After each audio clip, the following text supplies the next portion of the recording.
Hello વિદ્યાર્થી મિત્રો, સ્વાગત છે તમારા બધાનું મારી યુટ્યુબ ચેનલમાં। આજના આ વિડીયોમાં આપણે વિદ્યાસહાયક ભરતી ધોરણ 6 થી 8 ગણિત વિજ્ઞાન વિષય માટે જે કોઈ પણ વિદ્યાર્થી છે એ ગાંધીનગર ડોક્યુમેન્ટ વેરિફિકેશન કરાવેલ છે એ બધા જ વિદ્યાર્થીને શાળા સ્થળ પસંદગી અને નિમણૂક માટે હાજર થવાની તારીખ આવી ગઈ છે અને નિમણૂક માટે હાજર રહેવાના સ્થળની પણ વિગતો મળી ગયેલ છે। તો જે કોઈ પણ વિદ્યાર્થી શાળા સ્થળ પસંદગી કરવા જવાનું હોય એ વિદ્યાર્થીએ આ વિડીયો અવશ્ય જોઈ લેવો અને તમારી ટેટની તૈયારી કરતા વિદ્યાર્થીઓ કે જેને ગણિત વિજ્ઞાન માટે શાળા પસંદગી કરવાની છે તેમને આ વિડીયો અવશ્ય શેર કરજો। વિદ્યાસહાયક ભરતી ધોરણ 6 થી 8માં ગણિત વિજ્ઞાન વિષય માટે જે કોઈ પણ વિદ્યાર્થીને શાળા અને સ્થળ પસંદગી કરવા જવાનું છે તેની માહિતી મેળવવા માટે ગૂગલમાં જઈ અને VSB ટાઈપ કરવું, જેથી કરીને આ રીતે ગુજરાત રાજ્ય પ્રાથમિક શિક્ષણ પસંદગી સમિતિની ઓફિશિયલ વેબસાઇટ તમને મળશે। તેમાં FAQમાં તમે જશો એટલે જોવા મળશે કે ગણિત વિજ્ઞાનના ઉમેદવારોએ શાળા પસંદગી માટે હાજર રહેવાની સૂચના મળેલ છે, જેના પર ક્લિક કરશો એટલે તમને ડિટેલ્સમાં એડવર્ટાઇઝમેન્ટ મળી જશે।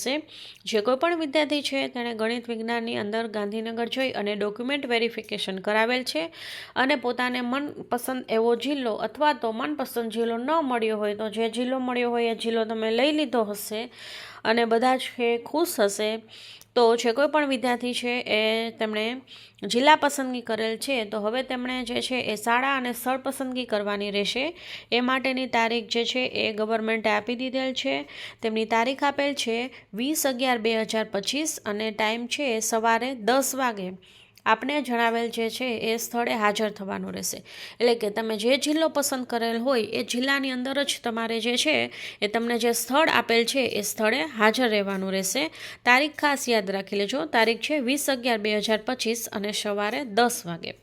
તો અને બાકી જો છે તમારે માહિતી મેળવવી હોય તો કે મારા જિલ્લાની અંદર કઈ જગ્યાએ જે છે એ જગ્યા ખાલી છે, કઈ શાળામાં જગ્યા ખાલી છે, તો એ માટે તમને 19/11/2025ના રોજ વેબસાઇટ પર જે છે એ તમને ખાલી જગ્યાઓનું લિસ્ટ જે છે એ મળી જશે। તો ખાલી જગ્યાનું લિસ્ટ 19 તારીખે મળી જશે અને એ લિસ્ટ જોઈ અને તમે 20 તારીખે છે એ તમને જણાવેલ સ્થળે પહોંચી જવાનું છે અને શાળા પસંદગી છે એ કરવાની છે।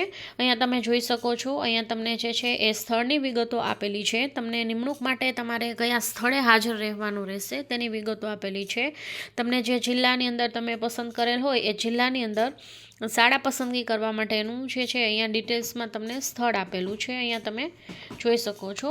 આ રીતે અહીંયા બધા જ જે છે જિલ્લા માટે સ્થળ આપેલા છે અને તો તમે નગર શિક્ષણ સમિતિમાં ભરેલું હોય, નગરની અંદર મળેલ હોય તો તેનું પણ જે છે અહીંયા તમે જોઈ શકો છો, બધું જ જે છે ડિટેલ્સમાં તમને એડ્રેસ આપી દીધેલ છે। તો જે કોઈ પણ વિદ્યાર્થી છે કે જેમણે ગાંધીનગર છે જિલ્લા પસંદગી કરેલ છે, જિલ્લો મળી ગયો છે, તેમને ખાસ યાદ રાખવાનું રહેશે 19 તારીખે તમને છે એ જગ્યાની વિગતો મળી જશે કે કઈ સ્કૂલની અંદર કેટલી જગ્યા કયા જિલ્લામાં ખાલી છે।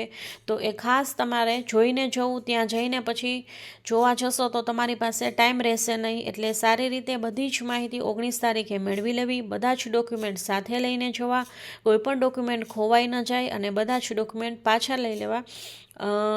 બાકી વધતા ડોક્યુમેન્ટ, બાકી તો તમારા જે ઓરિજિનલ ડોક્યુમેન્ટ છે એ ત્યાં તમારા છે એ ચેક કરી અને પછી શાળાએ જશો ત્યારે તમારા ડોક્યુમેન્ટ છે એ લઈ લેવામાં આવશે। તો ઝેરોક્સ કોપી પણ બધાની જે છે એ સાથે રાખવાની રહેશે। તો આ રીતે તમારે શાળા પસંદગી કરવા માટે જવાનું રહેશે। અવશ્ય છે 19 તારીખે વેબસાઇટ પર ચેક કરી લેવું કે કઈ કઈ શાળાની અંદર મારી જિલ્લામાં જગ્યા ખાલી છે, તો એ પ્રમાણે તમારે શાળા પસંદ કરવાની રહેશે। તો જે કોઈ પણ વિદ્યાર્થી છે કે જે ટેટ 2માં શાળા પસંદગી કરવા જવાના હોય તેના સુધી મારો વિડીયો અવશ્ય શેર કરજો અને ચેનલ પર નવા હોય તો ચેનલને સબસ્ક્રાઈબ કરજો। Thank you.